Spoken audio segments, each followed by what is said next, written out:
I did my graduate studies in apologetics at Biola University, and during that time, my wife, Christine, and I drove up here from LA to attend a family gathering. And at that family gathering, one of her aunts found out that I was in grad school, and she comes up to me and she says, "Hey, Mikkel, what are you getting your degree in?" And I said, apologetics.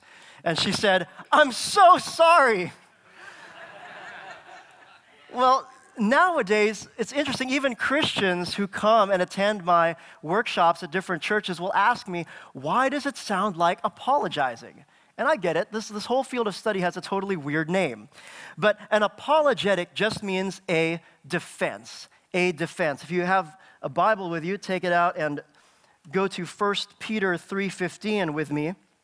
If you don't have one, you can grab one from the seat in front of you. 1 Peter 3:15.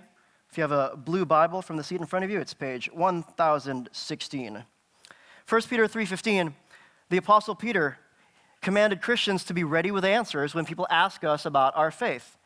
And in 1 Peter 3:15, he wrote this, "But in your hearts, honor Christ the Lord as holy, always being prepared to make a defense to anyone who asks you for a reason for the hope that is in you, yet do it with gentleness and respect."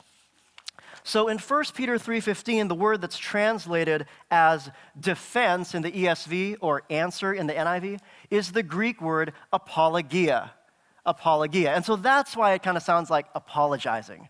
Of course, apologetics has nothing to do with apologizing. It's really more like how a defense attorney will give a reasoned statement or make an argument in court. It's like how a lawyer argues a case. So I like to say that obeying this command just means that you have reasons for what you believe, and then you're ready to talk with anybody who has questions. It doesn't mean getting all defensive or flustered. It doesn't mean getting into fights or acting like a jerk. Actually, apologetics is all about speaking the truth, but speaking the truth in love.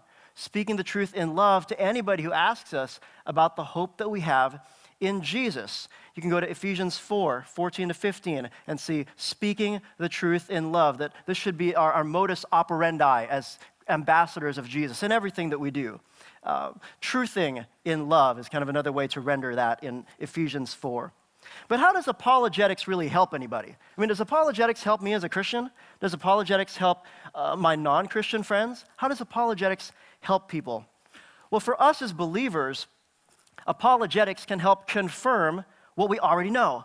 It can help us confirm what we already know, that Christianity is really true. But the Holy Spirit also uses apologetics to help unbelievers discover that Christianity is really true. Think about all the people who have looked into the evidence for the existence of God, for the resurrection of Jesus. Think about people like C.S. Lewis, Lee Strobel, like Sean's dad, Josh McDowell, and the countless people who have come to faith in part through their ministries and their writings. But the Holy Spirit uses apologetics to help unbelievers as well as believers. Here's how this works. You can kind of think of it like soccer. How many soccer families do we have in here? Yes, you've watched one too many soccer games.